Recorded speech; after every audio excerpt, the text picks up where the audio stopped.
سورہ طلاق سورہ نمبر 65 آیت نمبر 2 and 3 میں وَمَن يَتَّقِ اللَّهَ يَجْعَل لَّهُ مَخْرَجًا وَيَرْزُقْهُ مِنْ حَيْثُ لَا يَحْتَسِبُ وَمَن يَتَوَكَّلْ عَلَى اللَّهِ فَهُوَ حَسْبُهُ کہ جو شخص بھی اللہ کا تقوی اختیار کرے گا، یعنی گناہوں کو چھوڑ دے گا، اللہ تعالیٰ اس کو ہر مشکل سے باہر نکالے گا اور پھر اس کو رزق عطا فرمائے گا وہاں سے جہاں سے اس نے سوچا بھی نہیں ہوگا۔ اور جو لوگ اللہ پر توکل کرتے ہیں اللہ ان کے لیے کافی ہو جاتا ہے۔ اگر ہم چاہتے ہیں کہ اللہ تعالیٰ ہمیں ہماری مشکلوں کو دور کر دے ہم سے، تو اس کے لیے ہمیں گناہوں کو چھوڑنا ہوگا اور تقوی کی زندگی کو اختیار کرنا ہوگا۔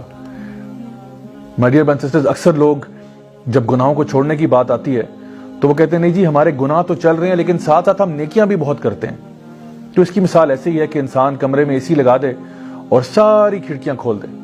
تو ایک طرف تو آپ نے استغفار کی ہوئی ہے لیکن آپ گناہ چھوڑنے کے موڈ میں ہی نہیں ہیں۔ ایک انسان ہر سال